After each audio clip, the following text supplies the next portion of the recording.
Vive la justice! Vive la justice! Vive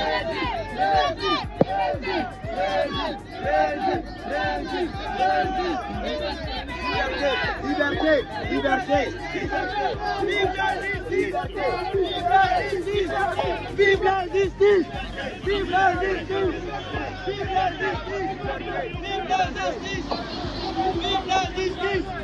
Vive la justice! Vive la justice! Vive la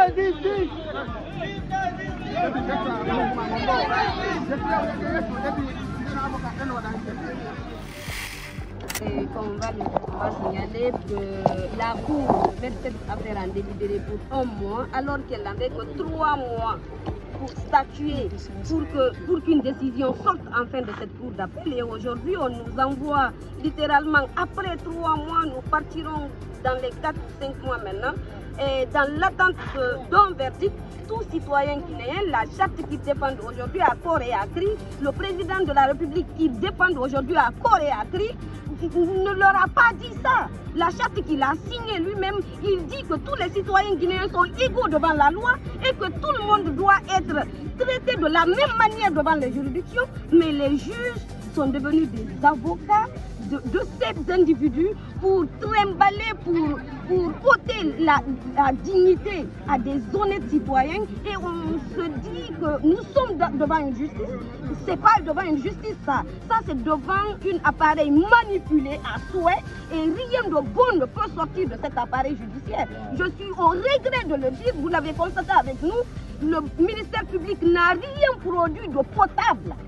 En relevant appel, ces réquisitions sont vides de sens, il n'y a aucune base légale.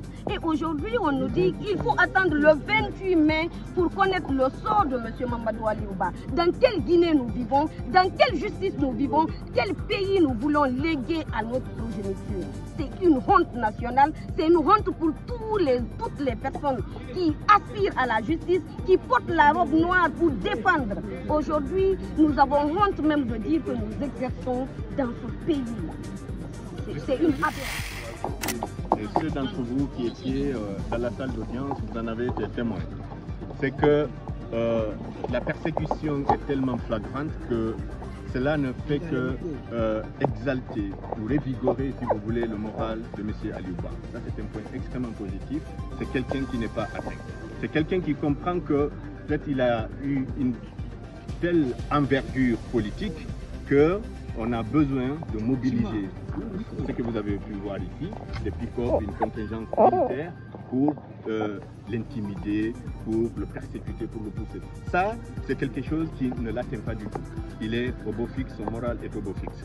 Après, ce qu'il faut ajouter par rapport à cela, c'est que nous avons été poignants, nous avons été pertinents, nous avons été factuels dans nos démonstrations, dans nos plaidoyers.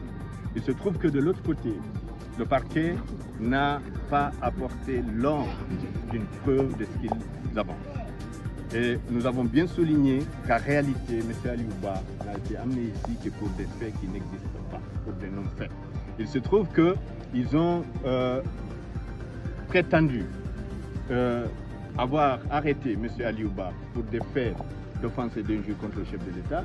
Et pour la condamnation, ils disent qu'ils le condamnent pour avoir offensé le président de la République. Souligner avec moi qu'il y a une contradiction, parce que dans l'état actuel des choses de notre pays, on n'a pas de président de la République. Et même la charte de la transition qui nous gouverne mentionne le président de la transition. Maintenant, par rapport au renvoi, de vous à moi, je pensais que, et d'ailleurs on l'a sollicité, une délibération sur siège, ce qu'on avait demandé à la juge. C'était d'autant plus pertinent de demander cela que c'est en conformité des dispositions du Code pénal qui exigent que 3 mois après l'appel, il faut qu'une décision de justice intervienne. C'est-à-dire qu'on aurait dû avoir une décision de justice depuis le 7 avril.